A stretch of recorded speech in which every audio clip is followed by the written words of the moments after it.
Good morning students.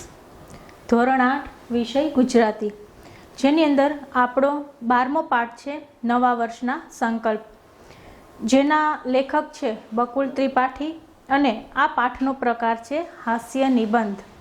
તો પાઠ શરૂ કરતાં પહેલાં એમના શબ્દાર્થ આપણે જોઈ લઈએ અને એની અંદર આવતા અમુક અઘરા શબ્દ, જેથી કરી અને પાઠ સમજવો છે તે સરળ બને. તો આ બધા જ શબ્દાર્થો છે એ તમારે તમારી નોટબુકમાં લખવાના છે. શબ્દાર્થની અંદર આપણે પહેલો શબ્દ જોઈએ સંકલ્પ. સંકલ્પ એટલે કે નિશ્ચય, અહીંયા એનો અર્થ થશે પ્રતિજ્ઞા. ત્યારબાદ બીજું છે નિયમિત. નિયમિત એટલે કે નિયમ પ્રમાણે. ત્યારબાદ ત્રીજું છે કસરત એટલે કે વ્યાયામ. ચોથું છે પાય. પાય એટલે કે તાંબાનો એક જૂનો સિક્કો, અહીંયા પૈસાના અર્થમાં વપરાયેલો છે. પાંચમું છે ચાંદની એટલે કે ચંદ્રનો પ્રકાશ અથવા તો જ્યોત્સના, તમને સમાનાર્થીમાં પૂછાઈ શકે. ત્યારબાદ હોશ એટલે કે ઉત્સાહ. સાતમું છે નિરર્થક એટલે કે નકામા અથવા તો નિષ્ફળ. ત્યારબાદ છે પલટાવવું. પલટાવવું એટલે કે બદલાવવું.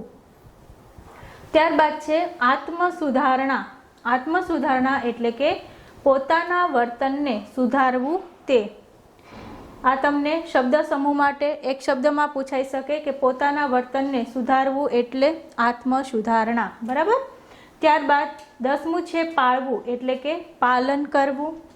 ત્યારબાદ છે ઉચ્ચ એટલે કે શ્રેષ્ઠ અથવા તો મહાન. ત્યારબાદ છે ઠરાવવું એટલે કે નક્કી કરવું. 13મું છે જિંદગી એટલે કે જીવન અથવા તો જીવતર. ત્યારબાદ છે મબલક એટલે કે પુષ્કળ. 15મું છે પરોઢ. પરોઢ એટલે કે પ્રભાત અથવા તો વહેલી સવારનો જે સમય હોય તેને આપણે પરોઢ કહીએ છીએ. ત્યારબાદ છે વટાવવું એટલે કે પસાર કરવું. 17મું છે ભંગ થવો એટલે કે તૂટવું. 18મું છે ઉપાધિ. ઉપાધિ એટલે કે પીડા અથવા તો ચિંતા. 19મું છે મોહ. મોહ એટલે કે ભ્રમ અથવા તો આશક્તિ. 20મું છે ફિલસૂફી એટલે કે તત્વજ્ઞાન. ત્યારબાદ છે વ્યૂહ. વ્યૂહ એટલે કે વિશિષ્ટ રચના. ત્યારબાદ 22મું છે ગતિ, અહીંયા એનો અર્થ થશે દશા. ત્યારબાદ છે તરંગ એટલે કે મોજું અથવા તો લહેર. 24મું છે પલટાવવું એટલે કે ફસાઈ જવું. 25મું છે રાહત એટલે કે આરામ અથવા તો ફાયદો. 26મું છે પુનર્જન્મ એટલે કે બીજો જન્મ. ત્યારબાદ અમરપટ્ટો એટલે કે કદી નહીં મરણ પામવાની ખાતરી આપતું લખાણ. આ પણ શબ્દ સમૂહ માટે એક શબ્દમાં પૂછાઈ શકે છે. ત્યારબાદ મહેચ્છા એટલે કે મહત્વાકાંક્ષા. ત્યારબાદ છે પામર એટલે કે તુચ્છ. 30મું છે પીડાવવું એટલે કે દુઃખી થવું. ત્યારબાદ છે અકળાવવું એટલે કે મૂંઝાવવું અથવા તો ગુસ્સે થવું. ત્યારબાદ 32મું છે વિલાવવું એટલે કે ગાયબ થઈ જવું. 33મું છે તાકાત એટલે કે શક્તિ. 34 છે ઝાકળ એટલે કે ઓશ અથવા તો તુષાર. ત્યારબાદ વંટાળિયો. વંટાળિયો એટલે કે ચક્રવાત. ત્યારબાદ અગમ્ય એટલે કે ન સમજાય તેવું. ત્યારબાદ પાવન એટલે કે પવિત્ર. ત્યારબાદ છે જલસો એટલે કે ઉત્સવનો મેળાવડો. 39મું છે ઝોકું એટલે કે ઊંઘનું ઝોલું, જે આપણે બેઠા હોય ને ઝોકું આવી જાય એ. ત્યારબાદ 40મું છે વ્યાયામવીર એટલે કે કસરત કરવામાં શૂરવીર. ત્યારબાદ નાગલોક એટલે કે પાતાળ. 42મું છે રોમારોલા એટલે કે ફ્રાન્સના વિશ્વવિખ્યાત સર્જક અને ચિંતક. ત્યારબાદ છે પણછ એટલે કે ધનુષ્યની દોરી. 44મું છે ભણી એટલે કે તરફ. ત્યારબાદ રોપો એટલે કે છોડ. 46મું છે મહેકી ઉઠવું એટલે કે સુગંધિત થવું. ત્યારબાદ છે વ્યગ્રતા એટલે કે વ્યાકુળ. અને છેલ્લું છે વિસરવું. વિસરવું એટલે કે ભૂલવું. તો આ હતા આપણા પાઠના શબ્દાર્થ. Good morning students. ધોરણ 8 વિષય ગુજરાતીની અંદર આપણો જે 12મો પાઠ છે નવા વર્ષના સંકલ્પો, જેના લેખક છે બકુલ ત્રિપાઠી. બકુલ ત્રિપાઠી વિશે આપણે માહિતી જોઈએ તો બકુલ ત્રિપાઠી છે, એમનો જન્મ 27 નવેમ્બર 1928ના રોજ થયું હતું અને તેમનું મૃત્યુ છે તે 31 ઓગસ્ટ 2006માં થયું હતું. બકુલ ત્રિપાઠી છે, એમનું પૂરું નામ બકુલ પદ્મમણી શંકર ત્રિપાઠી અને તેઓ નડિયાદ ગામના વતની હતા. એમનો વ્યવસાય જોઈએ તો કે અમદાવાદમાં વાણિજ્ય સંચાલનના તેઓ અધ્યાપક હતા. સમકાલીન રાજકારણમાંથી અને રોજિંદા વ્યવહારમાંથી સામગ્રી ઉપાડીને તથા એને વિલક્ષણ દ્રષ્ટિબિંદુથી જોઈને તેમણે હાસ્ય નિબંધો છે તે સર્જ્યા છે. બકુલ ત્રિપાઠી છે તે એક હાસ્ય લેખક તરીકે પ્રસિદ્ધ છે અને એમને અનેક હાસ્ય નિબંધો છે તે આપેલા છે. અને આપણા જે આ પાઠ છે નવા વર્ષના સંકલ્પો, આ પાઠનો પ્રકાર પણ હાસ્ય નિબંધ છે. આ વાત યાદ રાખજો.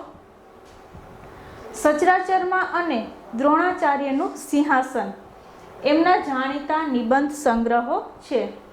વર્તમાન પત્રોમાં આવતી રોજબરોજના બનાવોને સ્પર્શતી તેમની હાસ્ય કટાક્ષિકાઓ છે એ લોકપ્રિય છે તે બનેલી હતી.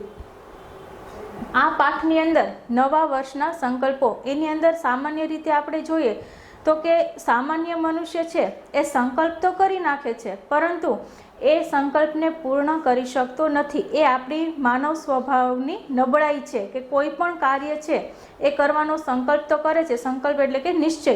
એ કાર્ય કરવાનો નિશ્ચય તો કરી લે છે, પરંતુ આપણો માનવ સ્વભાવ જ એવો ચંચળ છે કે કોઈ પણ કાર્ય છે એ આપણે સંપૂર્ણ રીતે કરી શકતા નથી. તો એ માનવ સહજની નબળાઈતાને લક્ષ્યમાં રાખીને લેખકે આપણને આ પાઠ છે નવા વર્ષના સંકલ્પો આપેલા છે, જેની અંદર એમની સાથે બનેલો બનાવ અને બીજા અનેક બનાવો છે એ આપણને આ પાઠની અંદર આપેલા છે.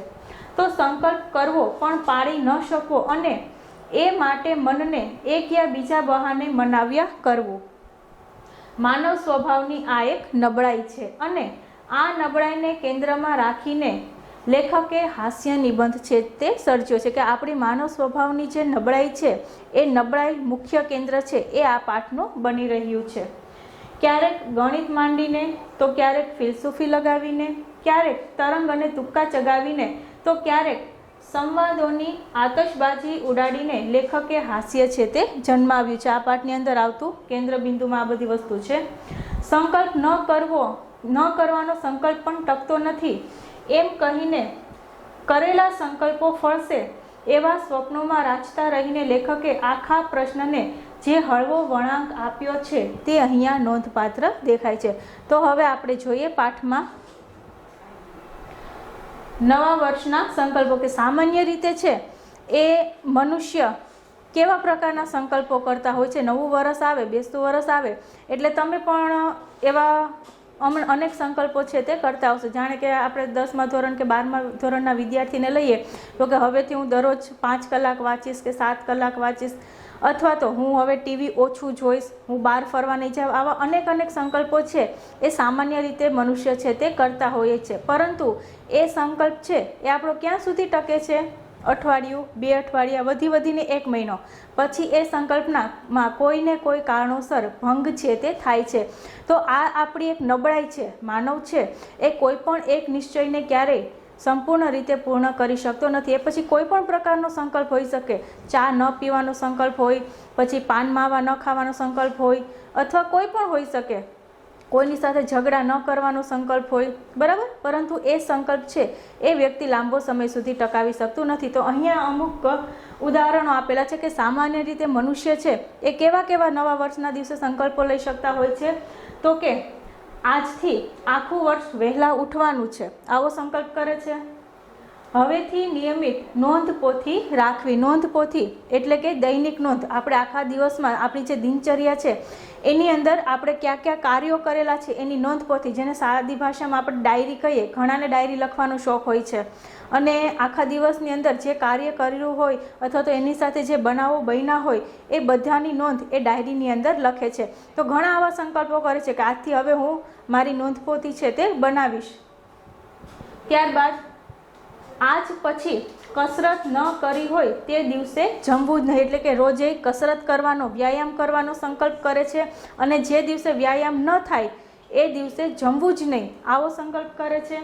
કદી ચા ન પીવી, જેને બહુ ચા પીવાની આદત હોય એવો પણ સંકલ્પ કરી શકે કે હવે છે એ હું ક્યારેય ચા પીશ જ નહીં, અથવા તો જેટલી પીતા હોય એનાથી ઓછી પીશ. હંમેશા 1.5 કલાક કાંતવું, 3 કલાક વાંચવું ને વાંચવું જ. રોજ ગીતાનો એક શ્લોક, પાઈનો વ્યવસ્થિત હિસાબ, એટલે કે આપણા આખા દિવસની અંદર જેટલા પણ પૈસા વાપરેલા હોય એ પૈસાનો યોગ્ય રીતે હિસાબ રાખવો. તો આવા અનેક સંકલ્પો છે એ માનવ છે તે કરતા હોય છે, પરંતુ એ સંકલ્પ ક્યાં સુધી ચાલે છે તો એ બાબતને લઈ અને લેખકે આ પાઠની અંદર હાસ્ય છે તે સર્જાવ્યું છે. તો હવે જોઈએ આપણે આગળ.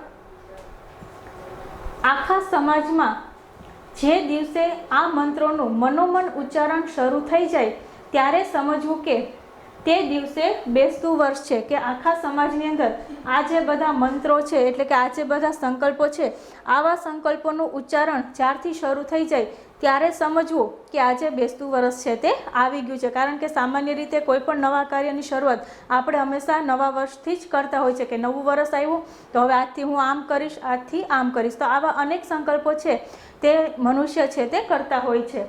તો લેખક કહે છે કે આવા મંત્રોનું ઉચ્ચારણ જ્યારથી થઈ જાય ત્યારથી સમજવું કે હવે નવું વર્ષ છે તે આવી ગયું છે.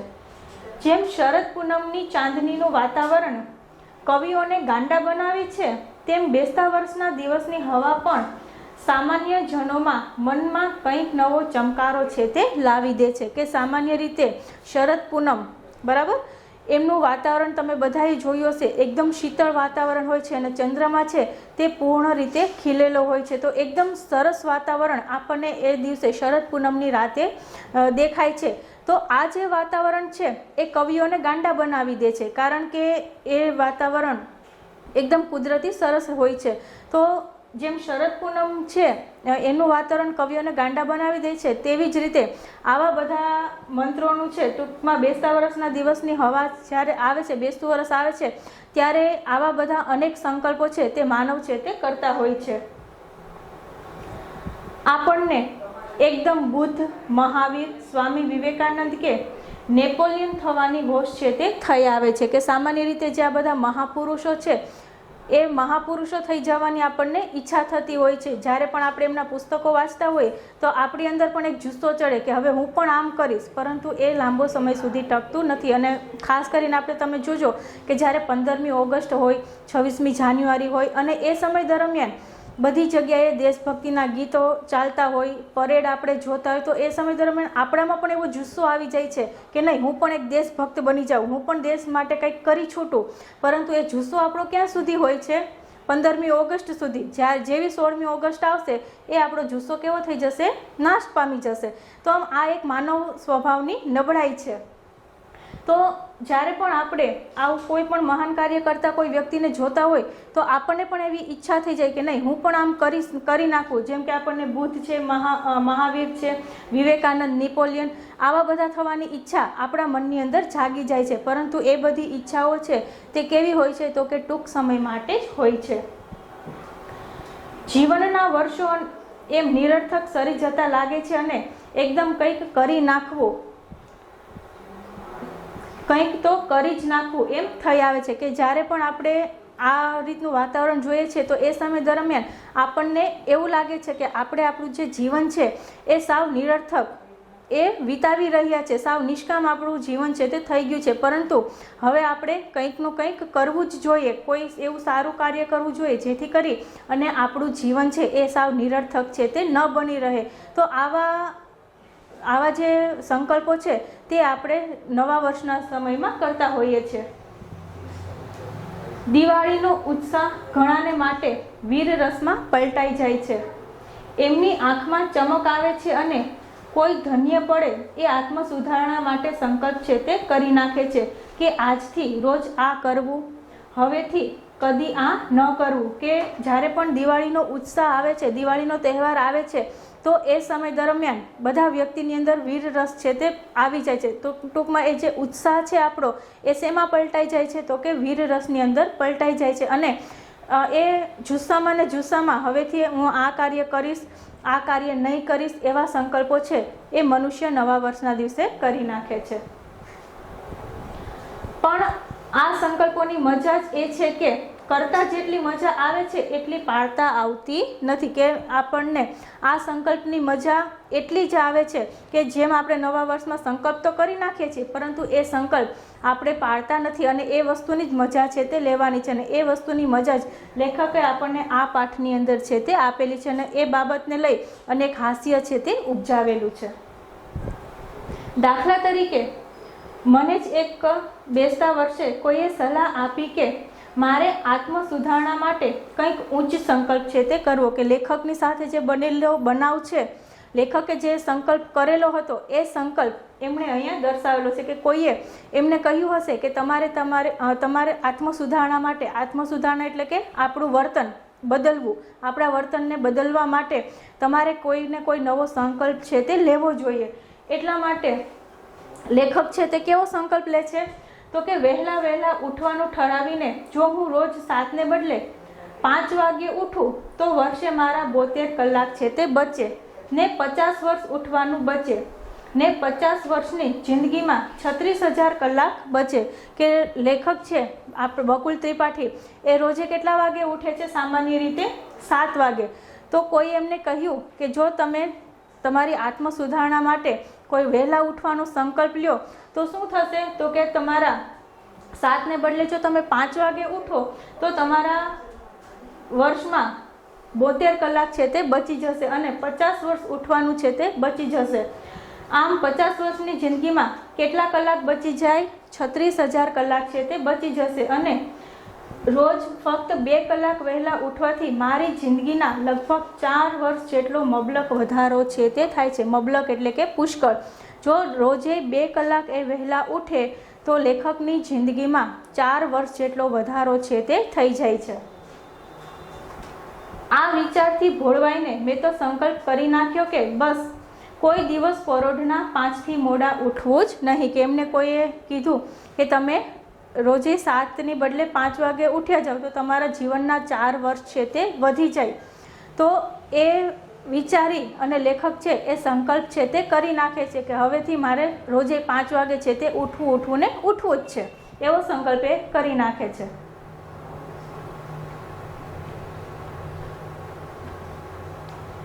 બેસતા વર્ષને દિવસે તો જાણે 5 વાગે ઉઠાયું, પણ એ દિવસના થાકને લીધે બીજની સવાર તો 7:30 જ ઉઠ્યો.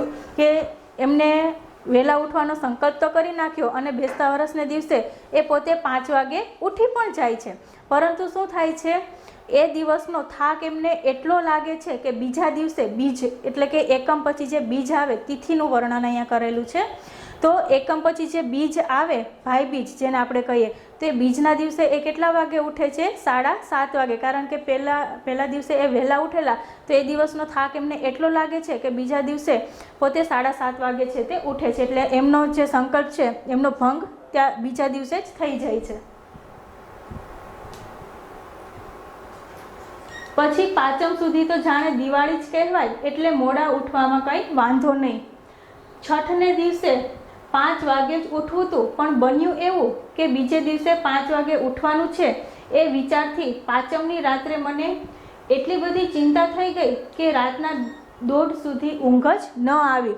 કે બીજા દિવસે એ પોતે 7:30 વાગે ઉઠે છે અને પાંચમ સુધી આપણે સામાન્ય રીતે જોઈએ તો કે દિવાળીથી લઈ અને પાંચમ સુધી આપણે તહેવારના દિવસો છે તે ગણીએ છીએ. લાભ પાંચમ સુધી આપણે દિવાળીના તહેવારો છે તે ગણતા હોઈએ છીએ. તો લેખક છે એમનો જે સંકલ્પ છે એ બીજા દિવસે તૂટી જાય છે, કારણ કે બીજા દિવસે જે પોતે 7:30 વાગે ઉઠે છે, પછી એમનાથી સંકલ્પ છે એ નથી ટકતો. એટલે પોતે શું કહે છે કે પાંચમ સુધી તો અત્યાર સુધી દિવાળીનો તહેવાર જ છે તે ચાલુ છે, એટલા માટે 7 વાગે ઉઠાય તો એમાં કંઈ વાંધો છે તે નથી. તો આમ એ પોતાના મનની જે નબળાઈ છે એ નબળાઈ એ પોતે છુપાવે છે.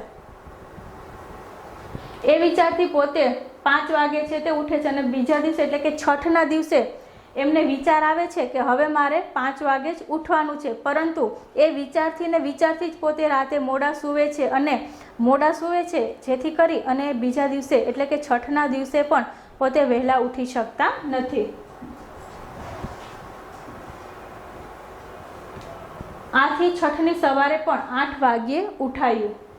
છતાં સાતમને દિવસે તો સંકલ્પ તાજો કરીને એલાર્મ ગોઠવ્યું કે ખરું, પણ બીજે દિવસે 8:30 જ ખબર પડી કે કાંટો ખોટો છે તે ગોઠવાયો, કે છઠના દિવસે એ પોતે 8 વાગે છે તે ઉઠે છે, કારણ કે એ દિવસના રાતે જ એમને એવો વિચાર આવે છે કે મારે સવારે વહેલું ઉઠવું છે, તો એ વિચારથી જ એ પોતે રાતે મોડા સૂવે છે અને બીજે દિવસે પોતે 8 વાગે છે તે ઉઠે છે. અને એ દિવસથી ફરી પાછો પોતે પોતાનો સંકલ્પ છે તે તાજો કરે છે કે હવે મારો જે સંકલ્પ છે 5 વાગે ઉઠવાનો એ તાજો થઈ ગયો અને હવે ફરી પાછા પોતે 5 વાગે ઉઠશે એવો દ્રઢ નિશ્ચય છે તે કરે છે. પરંતુ ત્યારબાદ પણ કેવું બને છે કે પોતે એલાર્મ છે તે ગોઠવે છે કે 5 વાગ્યાનું એલાર્મ ગોઠવે છે, પરંતુ બીજે દિવસે પાછી એમને ખબર પડે છે કે એલાર્મનો કાંટો છે એમને ખોટો ગોઠવ્યો, એટલે બીજા દિવસે પણ પોતે કેટલા વાગે ઉઠે છે? 8 વાગે. પહેલાંના સમયમાં તમે જુઓ કે એલાર્મ સેટ કરવાનો આવતો, જે એલાર્મનો કાંટો હોય એ તમારે જેટલા વાગ્યાનો રાખવો એના ઉપર સેટ કરો તો એટલા જ સમયે ચાવી ભરી અને રાખવો પડતો. એ સમયની એવી ઘડિયાળ હતી. અત્યારે તો મોબાઈલને બધી ફેસિલિટી થઈ ગઈ છે, પરંતુ પહેલાંના સમયમાં આવી કોઈ ફેસિલિટી હતી નહીં. તો એલાર્મવાળી ક્લોક આવતી અને એની અંદર ચાવી ભરી અને કાંટો સેટ કરવો પડતો હતો.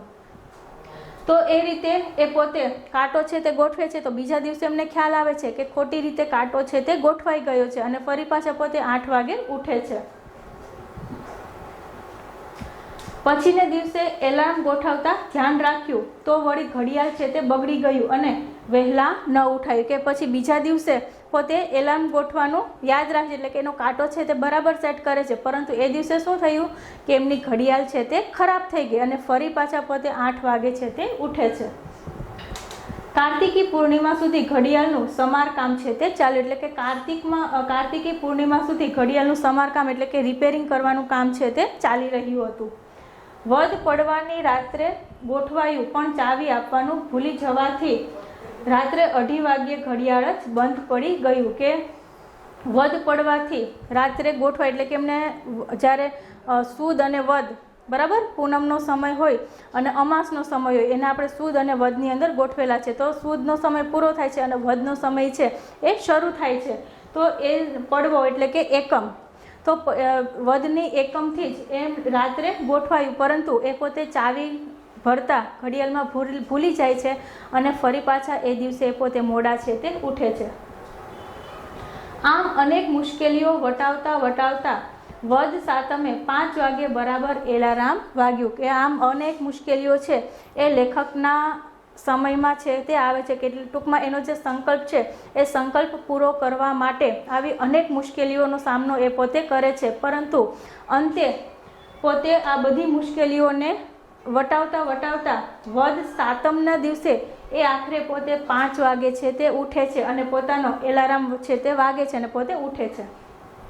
એટલે 5:30 ઉઠ્યો તો ખરો, પણ પછી વિચાર આવ્યો કે ઉઠ્યા પછી 10 મિનિટ રહીને સૂઈ જવામાં કોઈ વાંધો નથી, કે છેવટે આટલી મુશ્કેલીઓ વેઠીને લેખક અંતે 5 વાગ્યાનો એલાર્મ ગોઠવે છે અને 5:30 વાગે પોતે ઉઠે છે. પરંતુ એ મનમાં શું વિચારે છે કે આપણી માનવ સહજની નબળાઈ તો અહીંયા દર્શાવેલી છે કે 5:30 વાગે પોતે ઉઠી જાય છે, પરંતુ 10 મિનિટ જાગી અને ફરી પાછું સૂઈ જવું તો મારો સંકલ્પ છે તે તૂટતો નથી, એમાં શું વાંધો, એવું લેખક છે તે કહે છે. એમ કરવાથી કંઈ સંકલ્પનો ભંગ થતો નથી. 5 વાગ્યે ઉઠીને પાછા સૂઈ જઈએ તોય 5 વાગે ઉઠ્યા તો કહેવાય. એ જ ને કે 5 વાગે પોતે સવારમાં ઉઠે છે અને ફરી પાછા સૂઈ જાય તો પણ 5 વાગ્યા ઉઠ્યા હોય એવું જ કહેવાય ને, એવું લેખક છે તે વિચારે છે.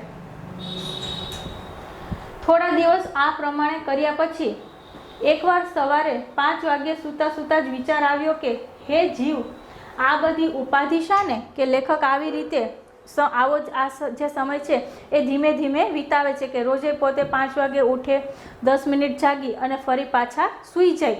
તો આવો વિચાર છે, આવી રીતનો સમય છે તે વિચારે છે. પર પછી એક દિવસ કેવું બને છે કે એક દિવસ એ જ્યારે 5 વાગ્યે સૂતા જ એમને એવો વિચાર આવે છે કે હે જીવ, હે મનુષ્ય, આવી બધી ઉપાધિ તું શા માટે કરે છે? કોના માટે આટલી બધી ઉપાધિ કરે છે કે વહેલું સવારે 5 વાગે ઉઠવાનું અને કામ કરવાનું? આવી બધી ઉપાધિ કોના માટે? 4 વર્ષ વધુ જીવવા માટે જ ને, કે એમને કોઈએ કહ્યું હતું કે જો તમે 7ને બદલે 5 વાગે ઉઠો તો તમારા જીવનના 4 વર્ષ છે તે બચી જાય. તો લેખક કહે છે કે આવી બધી ઉપાધિ હું શેના માટે કરું છું? વધારે જીવવા માટે જ ને. જીવનનો એવો મોહ શો કે જિંદગી જીવવાનો આવો મોહ શું કરવાને આપણે રાખવો જોઈએ? સંતો મહાત્માઓ તો જીવનની માયા મૂકવાનું કહી ગયા છે, ત્યારે હું તો વહેલો ઉઠીને આ માયા વધારી રહ્યો છું. આવો મોહ શું કામ રાખવો? કે આપણા જે સંતો મહાત્મા છે એ લોકોની ફિલસૂફી કેવી હોય છે કે આપણે જીવનનો મોહ છે, જીવનનો છે તે હંમેશા ત્યાગ કરવો જોઈએ. જીવનની અંદર કોઈ પણ મોહ માયા છે તે રાખવી ન જોઈએ.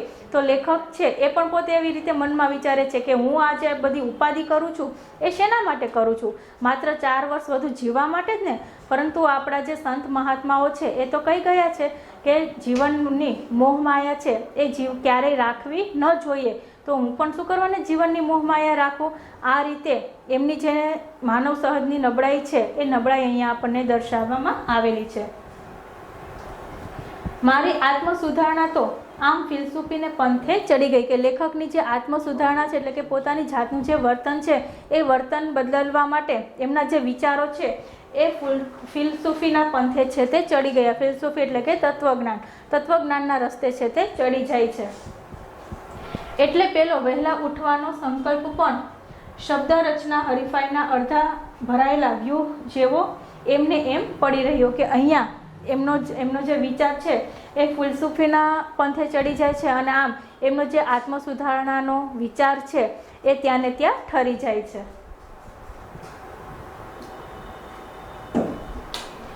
બેસતા વર્ષને દિવસે ઉત્સાહમાં આવી જઈને કરેલા મોટાભાગના સંકલ્પોની આ જ ગતિ છે તે થાય છે. કે સામાન્ય રીતે બેસતા વર્ષના દિવસે મનુષ્ય જે સંકલ્પો કરે છે એ સંકલ્પોનો અંત છે એ હંમેશા આ રીતે જ આવે છે કે એ પોતે જે સંકલ્પ છે એ સંકલ્પ ટકાવી શકતા નથી. થોડોક સમય થાય અને પોતાનો સંકલ્પ છે તે તૂટી જાય છે. લાંબો સમય સુધી એ સંકલ્પ રહેતો નથી. એ પછી કોઈ પણ જાતનો સંકલ્પ છે તે હોઈ શકે. જેમ આપણે આગળ વાત કરી કે ચા ન પીવાનો સંકલ્પ હોય, અથવા તો આપણી અંદર જે કુટેવ હોય એ કુટેવ ભૂલવાનો સંકલ્પ હોય, વધારે પડતું વાંચન કરવાનો સંકલ્પ હોય, કોઈ પણ સંકલ્પ હોય તો એ વધારે પડતો ટકી શકતો નથી.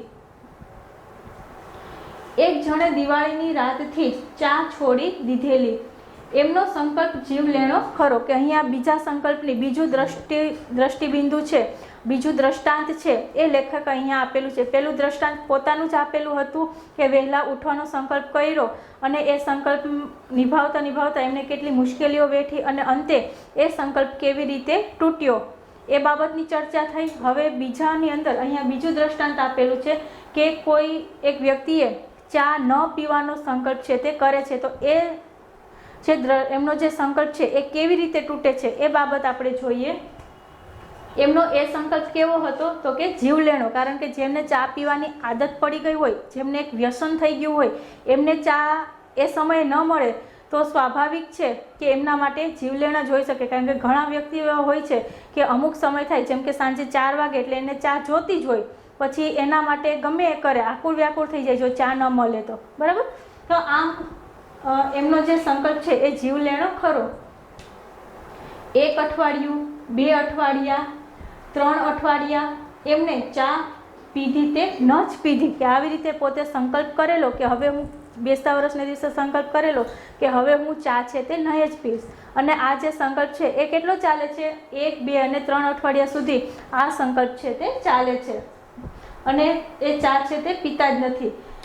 માતાનો પ્રેમ, પિતાની આજ્ઞા, ભગિનીના આંસુ અને પત્નીની ધમકી, મિત્રોની મશ્કરી, ચાની જાહેર ખબરો કોઈ એમને ચડાવી ન શક્યું. કે ચા ન પીવાનો એ સંકલ્પ કરે છે તો એ સમય દરમિયાન એમની માતાનો પ્રેમ એમને આડોનો, એટલે ટૂંકમાં એમની માતા એમને કહે છે કે તું ચા પી લે, છતાં પણ એ ચા પીતા નથી. પિતાની આજ્ઞા હોય તો પણ એ પોતાના સંકલ્પનો ભંગ કરતા નથી. બહેનના આંસુ હોય અથવા તો પત્નીની ધમકી હોય અથવા તો કોઈ પણ ચાની જાહેર ખબર હોય, આવી બધી જ વસ્તુઓ છે એમનો સંકલ્પ ન પૂરો કરવામાં કોઈ પણ વસ્તુ એમને આડી નડતી નથી. પરંતુ ક્યારે એનો સંકલ્પ ભંગ થાય છે? એમનો એ સંયમનો મહિમા દિશામાં ગાજી રહ્યો, છેક સ્વર્ગમાં પણ તેના તરંગો છે તે પહોંચ્યા ને ઇન્દ્રનું આસન પણ ડોલી ઉઠ્યું. કે એમને ચા ન પીવાનો જે સંકલ્પ કરેલો તો એ સંકલ્પમાં માતાનો પ્રેમ કે પિતાની આજ્ઞા કે પત્નીની ધમકી કોઈ પણ વસ્તુ આડે આવતી નથી અને પોતાના સંકલ્પમાં મક્કમ રહે છે અને 3 અઠવાડિયા સુધી એ પોતાનો સંકલ્પ છે એવી જ રીતે એમનો નિત્યક્રમ છે તે ચાલુ રહ્યો છે. તો જાણે કે એમનો એ જે સંયમ છે એ ચારે દિશાઓમાં ગુંજી રહ્યો હોય અને એ ગુંજનનું મોજું માનો ઇન્દ્રલોક સુધી પહોંચી ગયું હોય અને ઇન્દ્રાસનને પણ એમને હલાવી દીધું હોય એવું લાગી રહ્યું છે. પરંતુ થોડાક અઠવાડિયા પછી જ્યારે એ ભાઈ કોક માંદગીની માયામાં લપટાયા તે વખતે એમને થોડાક ઉપવાસ કરવા પડ્યા અને ત્યારે એક ધન્ય ક્ષણે એમને જ્ઞાન થયું કે ચા પીવાથી ઉપવાસમાં રાહત છે તે રહે છે. કે આવી રીતે એ પોતાનો સંકલ્પ આગળ વધારવા ઘણા પ્રયત્ન કરે છે પરંતુ એ ભાઈ છે તે બીમાર પડે છે અને બીમારીના સમયમાં એમને ઉપવાસ કરવાનો આવે છે. તો એ ઉપવાસ જ્યારે એમને ચાલુ હોય છે તો એ સમય દરમિયાન એમને એવું યાદ આવે છે કે આપણે ચા પીએ તો આપણને ઉપવાસમાં થોડીક રાહત થાય અને આ વિચારથી જેવો એમણે સંકલ્પ કરેલો એ સંકલ્પનો શું થાય છે તો એ સંકલ્પનો ભંગ થાય છે. એટલે એમણે હળવે રહીને ચા પીવા માંડી કે એટલે અહીંયા એમનો જે સંકલ્પ કરેલો હતો એ સંકલ્પ છે તે તૂટી જાય છે. એ પછી તો 2-4 મહિને માંદગી ગઈ તોય ચા તો રહી જ પડી અને હવે તો સાજા થઈ ગયા પછી પણ રોજના 7 પ્યાલા ચા છે તે પીવે છે. કે આ રીતે એ હવે સાજા થઈ જાય છે, પોતાની બીમારીમાંથી ઊભા થઈ જાય છે, પરંતુ એમનો જે સંકલ્પ છે એ તૂટેલો છે એ તો તૂટી જ ગયો, પરંતુ એ ચા પીવાનું બંધ કરતા નથી અને રોજના 7 પ્યાલા 7 કપ છે એ પોતે ચા છે તે પીવે છે. આમ એમની માંદગીને બહારને એમનો સંકલ્પ સ્વર્ગે સીધાવ્યો અને ફરી કદી એમને પુનર્જન્મ છે તે ન લીધો. કે આમ એની માંદગીના બહાને એમનો જે સંકલ્પ છે એ સ્વર્ગે સીધાર્યો એટલે કે એમનો સંકલ્પ છે તે તૂટી ગયો અને ફરી પાછો ક્યારેય એના સંકલ્પે પુનર્જન્મ એટલે કે ફરી પાછો જન્મ છે તે ન લીધો. એટલે કે ફરી પાછો એમને ક્યારેય ચા ન પીવાનો સંકલ્પ છે તે ન કર્યો. તો આમ આ સંકલ્પનો પણ ભંગ થાય છે.